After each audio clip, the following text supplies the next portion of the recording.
Happy to be here today. I'm going to talk about the consortium, what it is, how it works, kind of where it is now, what we're doing with it. These are the members of the consortium, so these are individual departments that all belong to the consortium. And it's run out of the university. It's funded by NiSource, NIPSCO. It's our energy company in that part of Indiana. And our latest partner is the Times of Northwest Indiana. So I kind of talk about, what we're doing, how we do it, what we are. We're a weird entity. So it took about 3 months to actually purchase our account because we are run at a university, but it's not educational. It's comprised of law enforcement, probation, parole, but they don't manage the account or own it. And it's not a private account, even though a private company pays for it. So we are kind of a little bit of everything. And it took a while to figure out what exactly we were. Basically, we consist of law enforcement agencies originally. We have fire departments, probation, parole, and a host of other agencies that all are on one account. So what we've done is we've taken a whole lot of departments that weren't doing anything. A lot of them weren't even looking at their own data. We actually had to work with them to pull their own data and figure out how to do it and what they had. And now we have kind of transitioned from doing work for them to training them to do it internally while sharing it across all the jurisdictions. So this has been kind of a heavy lift. The idea of sharing this information is important. They're not all on the same operating system. So some of them use Tiburon, some use Spillman, some use Cisco, some use private, probation has a different system. So the idea was, how do we share that information in one format that everybody could use? So how do you take probation data of our probation system and make it available to police in the same format that police data is? How do you take, the Tiburon data, put it in the same format so that when you're bordering, two cities are bordering, one's on Tiburon, one's on Spillman, that no longer matters because now you have a way to just kind of seamlessly pull your layers in and use it. So this was the original impetus for this, and I'll kind of go through our history a little bit. The ability to share information is where we're at now. So originally it was just getting people to use mapping at all, getting their data mapped, what they had. Then we got to the sharing part, and now we're actually in the external sharing with communities. The cool thing about this, it doesn't cost the departments anything at all. So there's no added resources, no added money. We don't charge the departments, we never have. I don't get paid extra for it. The funding goes strictly to the account, and we're able to do this at no cost to any of the participating agencies. So there's 19 in total. So where we are, my university is located in Gary, Indiana. Those that are familiar with Lake County, there's like 91 counties and then the state of Lake. We know this, right? So, and I don't use this term derisively, we're balkanized, but 18 departments that were all piled next to each other, but that really never kind of worked together. Things ended at your boundary, they became the next town's problem, even though people were consistently moving across these places. And as we start getting into a little bit of the presentation, what we find now is, now that we're sharing data across counties, we find people on probation in other counties that live in our cities, but we didn't know about them because they were on probation in the other county for their offense. So now we do. So now we're able to, this whole idea of collaborating across not just cities, but across counties into a regional kind of an approach. They deal with the same issues, they're connected, but yet the whole idea was we're individual. Matter of fact, we're still the last county that doesn't have a consolidated 911 center, and there's still a court fight over that because several communities don't want to join that. But they've joined this, so they're part of the sharing, but there's a whole lot of politics that goes along with this. So we're dealing with all these individual chiefs, we're dealing with mayors at times, city councils, could be a town manager in some places. So there's all these different politics that are all present in our one organization. But the cool thing is that everybody gets to share the information, but they keep their autonomy. So they can do what they want and yet share with everybody else and what they have. So we have different communities, different populations. Obviously, the city of Gary, we've already had 31 homicides. I think most of the jurisdictions we deal with have had none. So one city has 31, a lot of them have none. So there's this kind of difference in people, populations, problems, and what they deal with. So the idea is to kind of not do one thing across all these jurisdictions, but allow them to do their individual things, but yet come together to share what they do. The origins, January 2012, obviously, if anybody here familiar with Gary, been there recently? It's a rough place, to be kind. And very cash strapped, really hurting for officers, resources. So here's a city, one of the most dangerous in the country, that didn't use any kind of GIS. Doesn't even have the capability within the department. The city does, but they weren't sharing licenses. They didn't have a qualified person.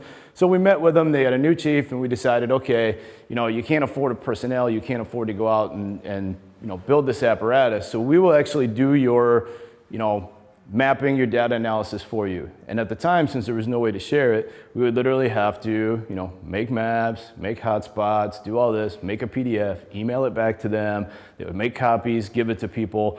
That worked for a little while, but it was a start.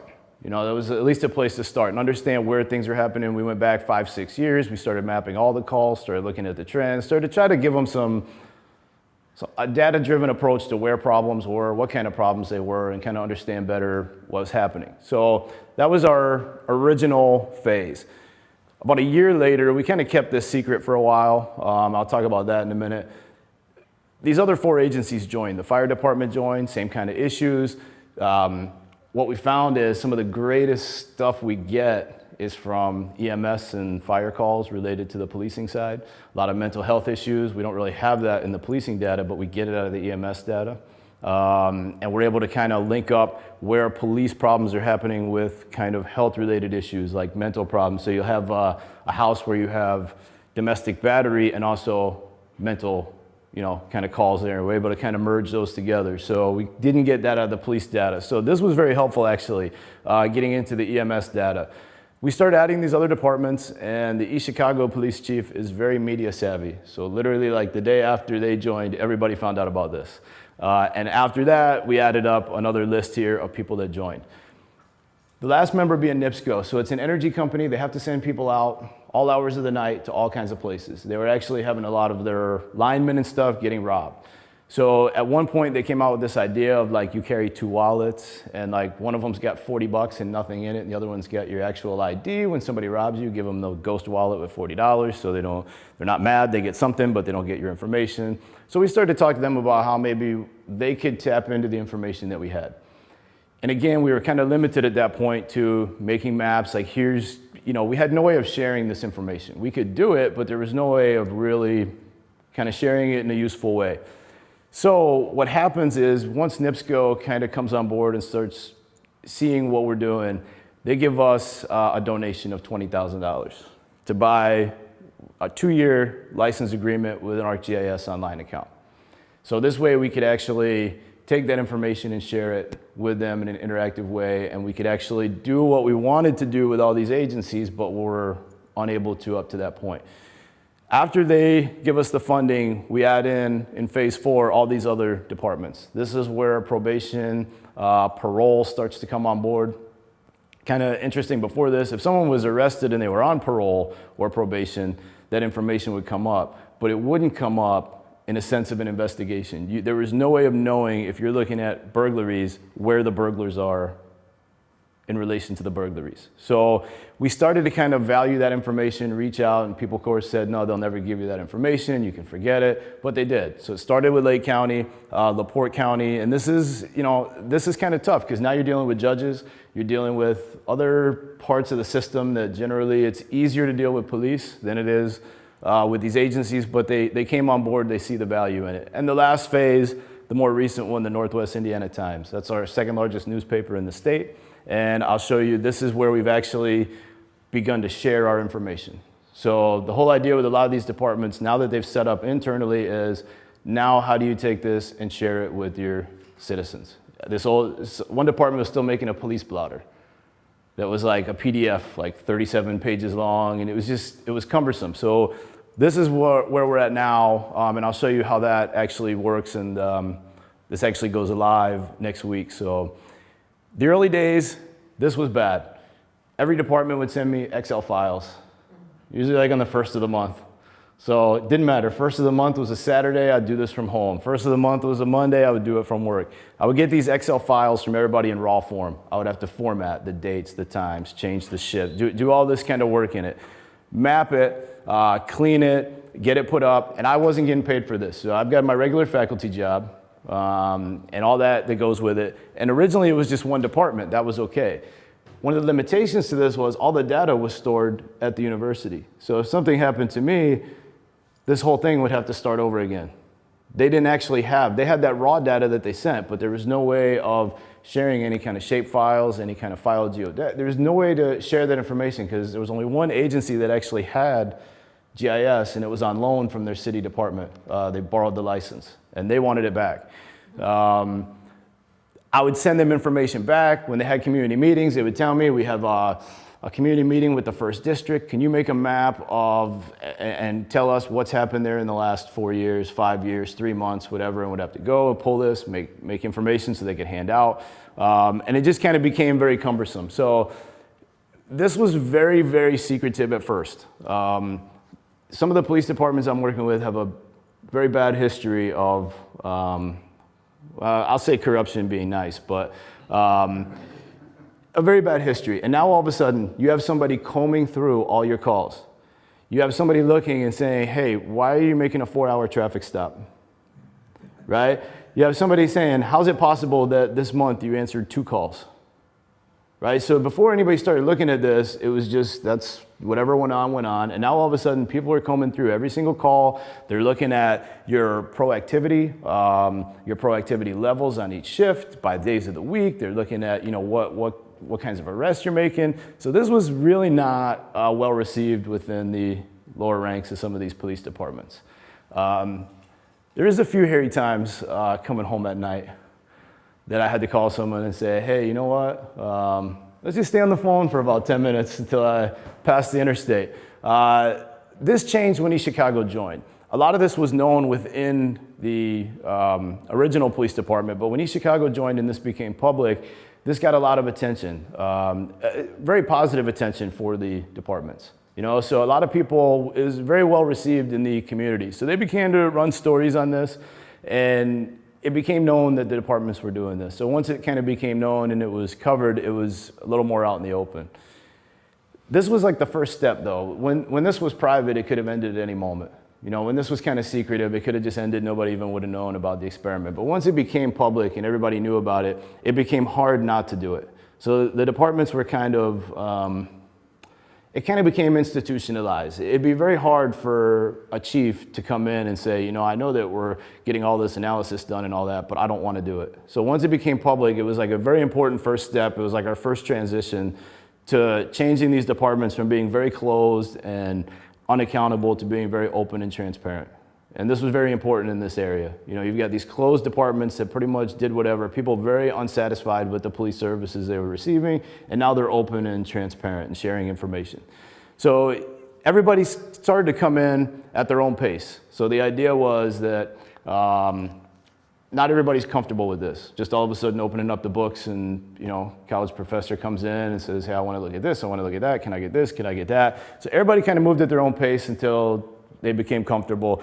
And I like to say this was kind of like starting a business. This is very much like opening a restaurant. I felt like some days I was washing dishes, some days I was the cook, some days I was cleaning tables, but it is kind of like it. So when NIPSCO joins, what we have is we actually have a way now to share this information, but we have some funding. So the first year and a half, 2 years, there was no funding.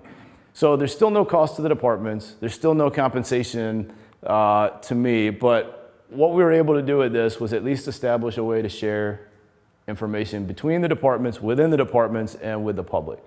So the cool thing about this is now the guys are out in the field, they could pull this up on their mobile devices, so they could decide, at that point, we're not going to go to this area at 2 o'clock in the morning and replace, whatever you have to do with electricity or things like that. We'll wait until maybe 5, 6 in the morning. Or if it's an emergency and they have to go out, they now send security with them. So they're able to monitor this information from their headquarters in Hammond and kind of look and see, maybe that's not the best area.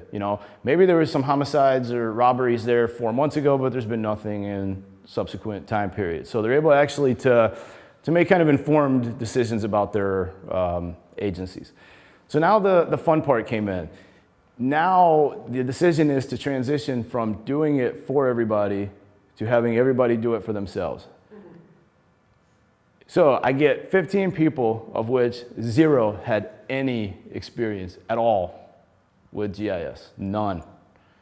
So this was, and still is, the hardest part of this, is transitioning people that, you might get a patrolman, you might get a records clerk, who knows who you're getting from an agency that, that's responsible for this. So what we have now, and I'll show you the account, took us about 3 months to purchase it. Esri was a little uncomfortable with the fact that it wasn't an educational license, but it was being owned by a university. They were very uncomfortable with the fact that it wasn't a private account, even though it was a private company that funded us, and they were uncomfortable with the account that we weren't making it like a law enforcement account, even though it was law enforcement agency. So it took about 3 months, and what we've been able to do is set up each department with a publisher on our account. So we've got a person at each department that has full access to all their information now. So we took all the information that I used to house at the university, we uploaded it. So these are things like that cities might have, but they never shared it with the police department. The business locations, zoning, rental licenses, all this stuff was in different places of these cities that people had, but they never actually put it together in one place. So you never knew, the properties that you're dealing with, is that a rental property? If it is, you can contact the landlord and you could deal with it that way. They just never were able to line up that information. So now it's managed by us, but we don't own the information anymore. We don't actually physically house the data like we once did. So if something happens to one person, that's fine. Everything else is still maintained in the account. That was an important step for us, but the training's been a nightmare. Those of you that work with the online account, somebody accidentally pressed a button and burned up like 1,000 credits. Literally pressed a button. They ran like routes for between 2,000 calls for every call back and forth. And it was I logged in, there was 9,000, I log in, 10 minutes later, there's 8,000. And there's really no way of tracking who did it. I had to go and look at the dates that people went in. I had to call, did you accidentally press a button? Somebody finally admitted it. And they wouldn't give us the credits back because they said that's, you don't pay for the credits. You pay for the users. So there's been some of that. It's gotten better, but still kind of a hassle. This is something that's got to be managed constantly. Got to constantly be going on, see what people are doing, how they're sharing things. Things have to be labeled a certain way. You can't just call it September calls, because when you go in to pull it to your agency, what agency is that from? So we're constantly going in and relabeling things, and it takes a lot of work. So the account itself, this is how we structured it. This took a while to kind of figure out. We set it up in groups was the best way we could do it. So we've got so many agencies, and some of them really don't need to share information with each other. So if anybody's familiar with Michigan City, which is up near the Michigan border, Blue Chip Casino, I think, is there. If you've been. Well, you've got other cities all the way on the other side of Lake County. There's really no need for Michigan City to share with, Dyer, Indiana. So what we did is we set up groups for each agency so that when you add content, the agencies that want your information can have it, but you're not cluttered with all this other stuff. So the probation data and parole data is shared with everybody in the organization, but each one of these is set up. And then what we've done is we've set up individual accounts, individual groups for detectives, patrolmen, because we started to realize pretty soon that they had totally different interests. What the patrolmen were interested in, the detectives really weren't. What the detectives wanted to know, the patrolmen could care less about. So we had to set up these groups, and then we ran into the roadblock of how do we only have 50 users. How do we get this information to patrolmen? So we found this weird workabout, if anybody's familiar. You can't have a free public account and join the groups, but you can do an ArcGIS for developers account and join these private groups. So we had to go through and make this list of how to, and imagine going to a police department. Half the people don't want to be there. And you're trying to walk them through how to sign up for an account, how to search for groups, how to join this, how to do that. But this is the only way we could find so that patrolmen would be able to have this on their devices. So if they wanted to pull up the map for the past week, for the past month, if they wanted to look at a certain area, if they wanted to pull up the probation map, they could pull it up on their devices. So what we did was we set up the original accounts, but then we had the departments set up their own accounts for information that they don't want shared with anyone else. So originally, some of them were using the Facebook feature to post their maps, but that quickly became, it's great for like 2 hours, and then all of a sudden there's like, a missing cat, and it goes way down on the wall. So we found that it's like, we transitioned from this idea of internal use and analyzing things and using this on the police side, and we were trying to figure out how to share this. So we went through the whole cycle of Facebook and all this information. And basically what we kind of arrived at, I'll talk about that a little more in a minute. I'll show you a few examples, one from each, how the actual administration uses this, how the detectives use it, and how the patrolmen use it. They all use it a little differently. So this is an example of how we use it in one city, East Chicago. East Chicago, if anybody's been familiar with it, I think that's the Majestic Star? No, Ameristar Casino. That's what we're kind of known for. So what they care about in East Chicago is this is 1 month of violent crime, officer-initiated activity, and the hotspots in the city. We also have ShotSpotter in East Chicago, so we're able to confirm all gunfire in the city. So it's within about 25 feet. It gives us the XY coordinate, the number of rounds fired. So we have all this in here. What the chief was concerned about is we used to look at this as a month on a PDF and it looked good. Now what we do is we break it down by day. So this is where it becomes kind of very useful tool on the administrative side. When we actually break this down by day and go through this, you'll notice that where the hotspots are and where the officers are spending their time don't exactly line up. The officers are supposed to be in these areas, and you'll see a lot of gunfire in here. This is confirmed gunfire, but where you see the officers spending their time is outside, really kind of like the low-hanging fruit. So now, instead of looking at this over a month and it looks like you're where you're supposed to be, you could look at this every day, break it down and say, we said for you to be here and you keep going over here. Why do you keep going over here? Then you look at it and see that it's a truck stop and it's easy just to pull people over. So in the past, you kind of get away with this a little bit, but what we decided to do in this particular city is, look back day by day. This is the only city that does this. This is where we found value is the other cities, they have different chiefs, different priorities. This is a chief that cares about proactivity. So he wants people to be where the action is. And the only way to look back at that, then you kind of hold your patrol commanders accountable. Hey, why aren't these guys where they're supposed to be? Why am I seeing all this shooting in here and I'm seeing people pulled over out here? So all those triangles are officer-initiated activity. So this is how, on the patrol side, that it's used. We also use it in some regards on the administration side. There's one chief that has a different problem in his community. So what he likes to see is he likes to break down all the calls for the entire month using the summary feature. So I think there's only 2 agencies that actually use this feature. And he wants to see the entire month of calls. This is probably not going to work now. He likes to see the entire month of calls kind of broken down into summary, where people are spending their time, where they're supposed to be.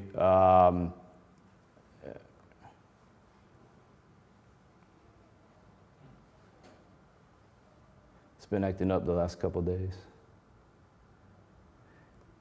And then this is the investigative side. So this is why we found value in this is every department does what they want to do on here a little differently. So this is a map here, if it'll come up, of robberies and burglaries for 1 month in the city of Gary. And we've got the known thieves, burglars, and robbers on the map. So that's 1 month of burglaries.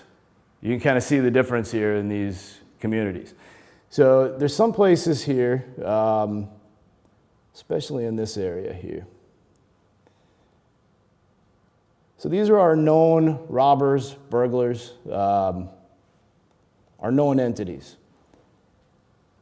So before this, we didn't have this information. So this person right here is on probation for robbery, And now we've got the robberies, the probationers, and people lined up. Before that, there was no way to share this information across boundaries. So now what we do is we map every single probationer, what they did. You can filter them through. So if you're a detective and you only care about burglaries, you filter the thieves, the burglars, people that receive stolen property, and now you can kind of look and see what's going on. We do this a lot too when it comes to hit and run accidents.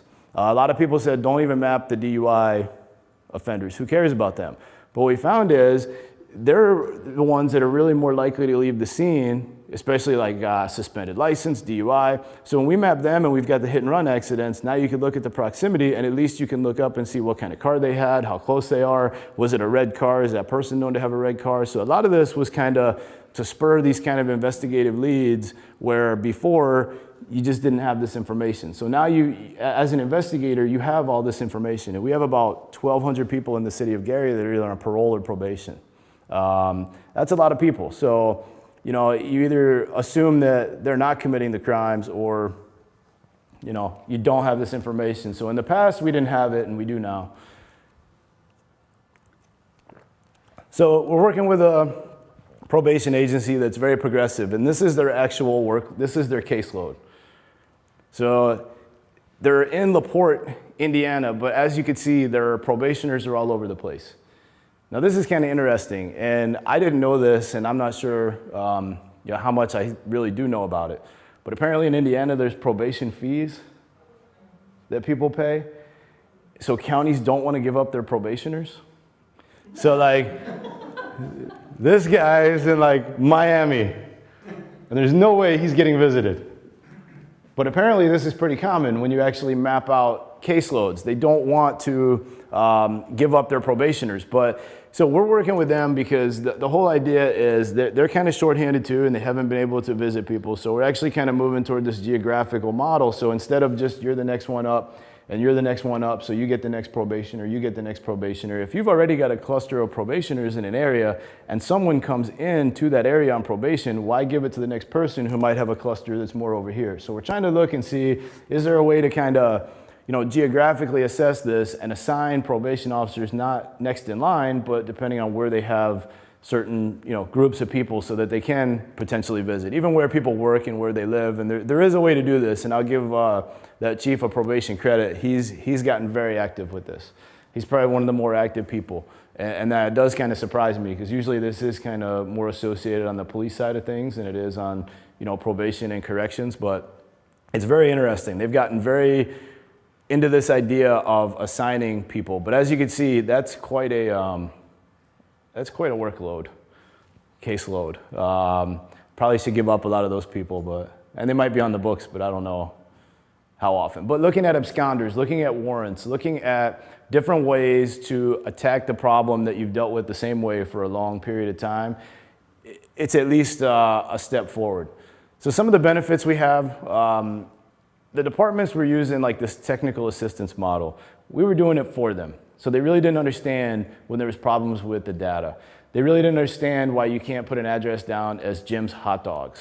You know what I mean? And like, it was just kind of like done because that's what the patrol officers did in the car, and nobody ever used this. But now we're starting to get better at our addresses, why addresses are important, why you can't say I'm near, Smith Street. You can, there's advantages we've had by them starting to get involved and kind of taking this self-help approach.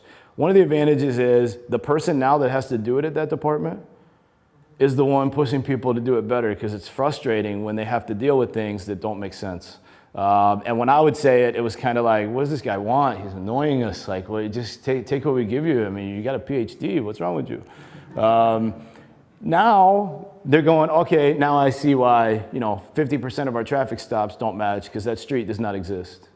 I know. Or it used to be named that like 15 years ago and a person grew up there, so they still call it by the old name that no longer is the name of that street. So by kind of going to the self-help model of them doing it with our assistance rather than us doing it for them has really changed how they even approach their data. One department had disposition calls for an entire month, 3,000 calls that were all active. So he said, did you guys make any arrests? Well, yeah.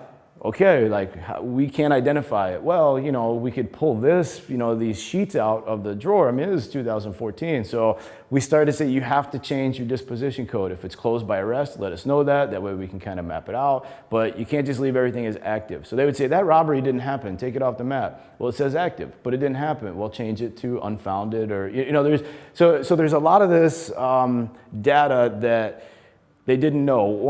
Anybody here use the Spillman system? Do you use it? I haven't. It's supposed to have a geolocator with XY coordinates in it. And they paid for it for about 8 years, but never got it. And we still don't have it. So we have it in the next county over, which is great. It's fantastic. But you pay for it for 8 years, and we say, why we're having such a problem. Well, you're supposed to have XY coordinates. Well, we don't. So we look into it. Yeah, we never set it up. But nobody ever asked. So for 8 years, you pay for something, it's supposed to be there, and it's still not working. So this is why half the traffic stops in some places don't match, because the streets don't exist, the addresses don't exist. A road ends at 400 Cherry Lane, and the address is like 48287. It doesn't even exist. It's like in Illinois. So we've gotten better at this as they transition over. So this was probably the biggest benefit of them doing it, besides whenever they need something, they could do it themselves, is the fact that their data's gotten a lot better.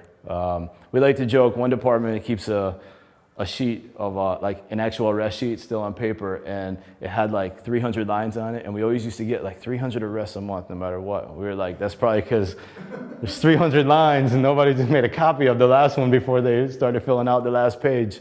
But we've gotten better at this. This is very important, because all of you know, that do any kind of analysis like this work, if what you're getting is not good, then what's the point? We get a lot of this where the police department is the place of the call, because somebody comes in and says, I was raped. And so we had like the #1 place for rapes was like the police department. So we're like, this can't be. And the person would say, well, I was dispatched to come downstairs. I know that, but you can go in and change the address. So it's gone from like 100 of these calls a month to probably about 5 or 6. The hospital, being the place of a gunshot wound or, of a homicide. We know it didn't happen at the hospital. We want to know where it happened, not where, the final resting place was. So we've gotten a lot better at this. But the first time we did it, it was like, wow, the hotspot is your police department. Rapes, robberies, motor vehicle thefts. One of the shootings was actually valid. It did happen there. But other than that, but if nobody's looking at this, it's just stuff on a sheet that it's kind of useless. And you got this great information there. So this idea of, the gang maps, the rental properties, the business licenses, it matters. So we identify, for instance, in one community, a place called Griffith, there's an apartment complex called the Mansards, which back in the 70s, you're familiar with that? Yeah. Back in the 70s and 80s, am I correct in saying it was a nice place to live? Yeah. It was, not so much anymore. Pretty large complex. It's actually like a north side and a south side. There's a cross street, so it's not like one contiguous complex. But do you know of the reputation of it now? Not good.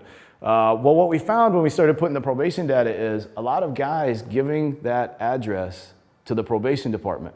But you're not allowed to live there with a felony conviction. But they were never on the lease. They were living with girls that got leases there. So what the police department did, they went to the Mansards and said, we know you've got these 8 people living here that are convicted felons. This is the address they're given. And they issued trespass orders and said, you're not allowed to be here.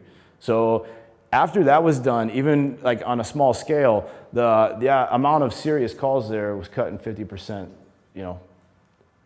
immediately, and it's kind of maintained. That was a very problematic area, but just knowing the people who were there and telling you cannot be here.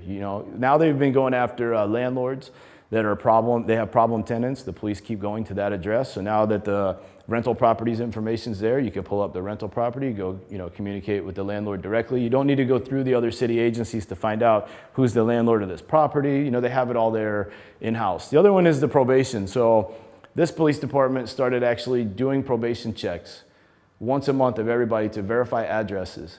And 20 of the 50 probationers moved within 2 months. Now it's somebody else's problem and they'll show up in another town, but They would get very defensive, or they would show up, 8 times and you never answered. You didn't live there. So they would report that back to probation. That person doesn't live there. So this city, Griffith, got very progressive with how to use this information, rental information, probation information, and they've had some very substantial gains. And they're also one of the first to move forward with the public information. So they can do what they want. We have some communities, like a sheriff's department, that's a little more rural. Fine. You're worried more about traffic accidents and things, you map those. You do what you want for your community, what matters to you. Obviously in Gary, we don't even map battery calls because there's so many other things. Battery calls fall off the list when you have home invasions and homicides and robberies and burglaries. So another community, battery might be the biggest thing that happened that month. So that's fine. They put thefts from vehicles because, believe it or not, after the first map we put up in Griffith, people said, you know what, this is nice and all. People are breaking into my cars in my neighborhood. I want to know. So now we map the thefts from vehicles because that's what that community wanted. So it's kind of up to the people. It's a little more democratic.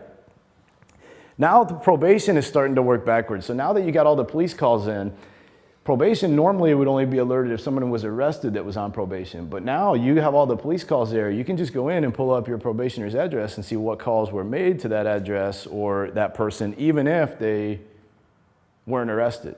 So now you can kind of be, if you want to be, a little more proactive. Federal agencies, the U.S. Attorney's Office, the FBI, they use our information. They don't share information on it, but they can go on there and use that information. So when they're doing something in the city of Gary or East Chicago, they can go on and access our information and use it without having to post their own content. So they could actually consume our content without using it. And this is, if we tried to do this for each department, it would be cost prohibitive, and then we'd run into the same issue we had before. Every department would have it, but they wouldn't be sharing it. So the fact that we can kind of cost share, and we're able to do this for $10,000 a year for all the agencies in 3 counties is very beneficial to us. Now we get even further. This is kind of the crux of the presentation. So now we're blurring the lines even further. So now we've teamed up with a newspaper. So not only have we kind of broken the ice as far as getting these departments even to use GIS and be more analytical and kind of data driven, but we've partnered with a newspaper to actually transition to this transparency and to use these maps as public information. So I give these chiefs a lot of credit. This is not an easy thing to do, to let a college professor come in and kind of run the gamut from giving information to actually, I didn't talk him into it. This was actually a chief that kind of moved forward with this. But the Northwest Indiana Times, our 2nd largest newspaper in the state, a couple weeks ago, we reached an agreement for them to host our Gary homicide map. And I'll show you what that map looks like in a minute. It's basically one place where you can get information on every single homicide in the city, from the event all the way through the prosecution information, all the way through, news links and everything for each homicide. So we agree to that, and then we start talking to another chief. He goes, well, I want my maps on there. Okay, so then another chief, well, we want our maps on there too. Okay, so then I send an email out to all the chiefs and get several more back. Yeah, we want to get on there. So now we have 5 departments that are ready for the launch, which I believe is next week. So this marks a pretty significant departure from previous way that business was done in especially Lake County with police departments. To actually transition not only from internal capability, but to actually this external sharing of information. So I'll actually show you what the Times landing page. So this was kind of interesting even to kind of set it up. It's not live yet, so we got one badge that's out of order, but that's all right. They've done a great job. How do you kind of present this information? Okay, if I was a gun dealer, I would want to put an ad on the homicide map, right? If I was a funeral home. I'm just saying, I would. I mean, this is business, right? I mean, I would, I'd be thinking along those lines. So this is all the Times. So basically, I make the maps, the web maps, I make the applications, and I update them through the web maps in our account. They host them here, but they set it up in a very kind of a very classy way. In other words, because some of this is kind of heady subject matter, and you don't want to you have maps with like, rapes and things. It's got to be done in a certain way because we want people to go here for information. So what we decided the best way, we came up with one web application that all the maps use, and we update it weekly. So we update it first thing every Monday morning. So when this goes live next week, there's going to be weekly layers stored in there for, starting on September 1st and going on. So as we go, a place like Gary, we'll turn off the previous layers, but if somebody wants them, they can go back in and turn them on. We've been kind of messing with the format a little bit and what works. So I'll kind of show you, this is what, somebody would go to the NWI Times website, and there's going to be a link for the regional crime report. So this is the East Chicago map.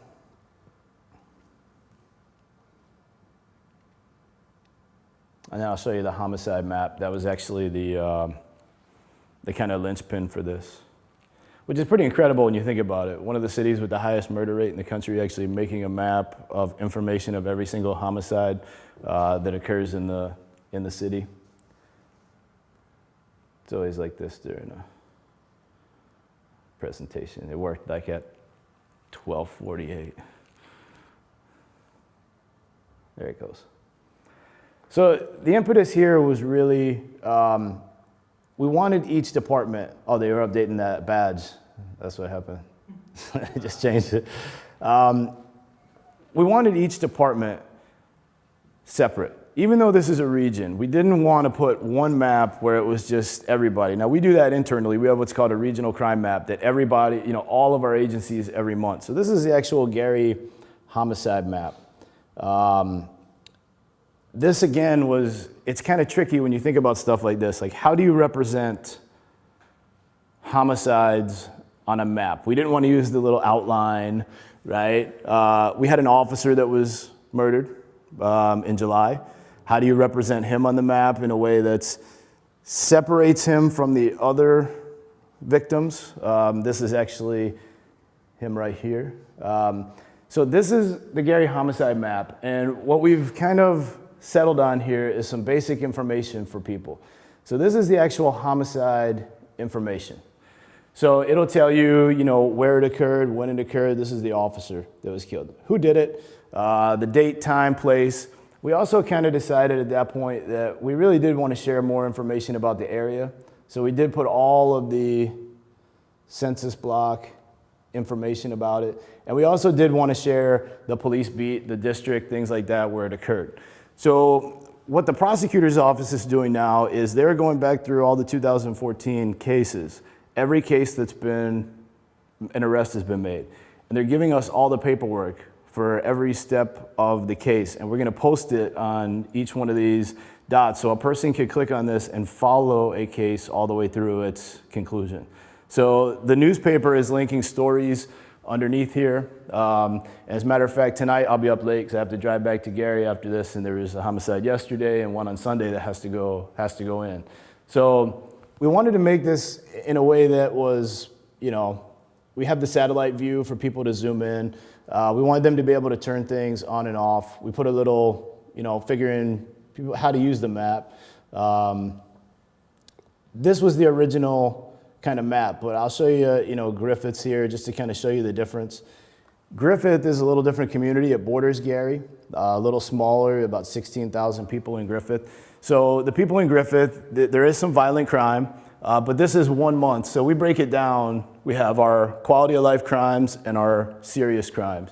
And the whole idea is to let people kind of decide. So we put the bar in there if they want to put their address and search.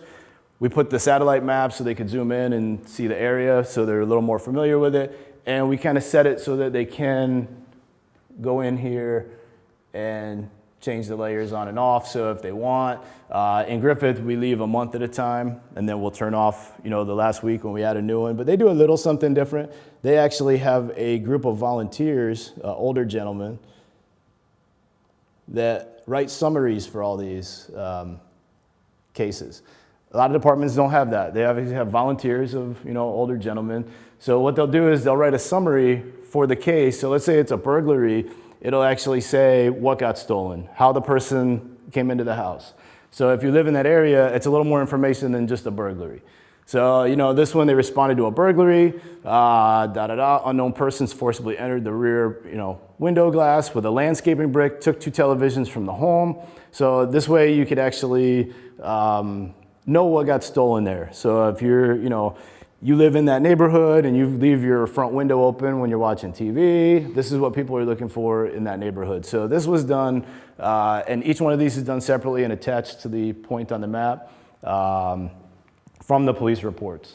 Newspaper, originally we were going to use the actual police reports, but some of them have victim information or witness information. So this community it's really nice that they do this. One of the other communities saw it and said, hey, I kind of like that. How'd you get these narratives? Well, a guy, he wrote it. Yeah. So the future of this, we hope to have we're actually in talks with some of the border communities in Michigan and Illinois to join in, because that border is, as you know, just kind of invisible. So we'd like Lansing and some of the other communities in Illinois to join and have access to our information, share ours. Seek more external funding. We did just get a pretty large Project Safe Neighborhood grant, so we're kind of good there for now. Warehouse more community-based information, study these outcomes, see whether it works, and then start to look for other ways of, it might not be an online ArcGIS account, it may be something else. I was in Seattle for the International Association of Crime Analysts conference a week or 2 ago, and they've got some cool stuff out there. So we're not sure, where it might lead, but I wanted to leave some time if anybody has any questions, thoughts, comments. Have you run into conflicts with federal rules like HIPAA and things like that, and the data that you have? This is all police data. We don't make any EMS data available. We just use that internally. You mentioned before that, for example, people that have some kind of mental disorder, that kind of stuff, is that considered within the framework of HIPAA? It's technically public information as a police call, but we don't map any mental calls. So there's some things like, and this is kind of like, one of the chiefs doesn't like putting his officers' names up here. I'm not sure why, but that's his prerogative. So we unclick that and we don't share the officer's name. So it's kind of, I doubt we'd ever make mental calls. I think we even talked about domestic battery and decided at some point, what we do for rapes and domestic battery, we take the address out, we move the point to the middle of the street, kind of usually not near a house. We try to get it where it's so it doesn't imply that it's your house if it's not, but we've even talked about that. Domestic battery, is that something the public really needs to know about to make themselves safe, or is that? And we don't want to deter potential victims from coming forward either and say, well, I don't want to call in a domestic battery because you're going to put my address and picture on the Times website. So we've kind of dealt with that by excluding it, kind of being more exclusive at first, and then if we need to add something in the future, we can, but kind of being more limited at first. And we don't want any backlash. We want people to use this and check it regularly and see what's going on around their house. And we don't know if that really, as a neighbor, would be beneficial. And would the benefits of that offset the potential costs of doing that? Yeah, all these are interesting. What's the biggest department that you have on board? I think, Gary's got 80,000 people, about 240 officers. And almost all the departments in Lake County are on board. Everybody in Porter County is on board. Michigan City in LaPorte County. But we didn't advertise, in other words, it's open to any agency that wants to join. We just don't, so some found out about this through other people and asked us to join. So we don't turn anybody down, but we don't actively, it's up to the individual department if they want to be a part of it or not. What's your background? What got you into GIS and stuff like that? When I was getting my PhD, I went to University of Central Florida, and we had a fairly robust program in crime mapping, which I prefer crime analysis to mapping. I think that's why I even call it the Crime Analysis Conference. But I found it fascinating, and it's the timing. I was a new faculty member there. I happen to go to an area that in some places, like I know Martin Brown was giving a presentation this morning, so sanitary districts use it heavily, but the police weren't, so it was just, it was like the timing of things. You know, they really needed it, but nobody had expertise at the departments. They didn't have access to this, so I did, and it just, it was one of those things, like total timing. And the fortunate enough for one chief to just move forward with it and kind of gives you the idea that it's all right, you know, to join. But I'd be happy to talk to anybody afterwards if you have any thoughts or anything to add that we can make it better. And please check out, you know, next week, go on the Times website and check it out and see what you think. Thank you guys very much. I appreciate your time and coming in.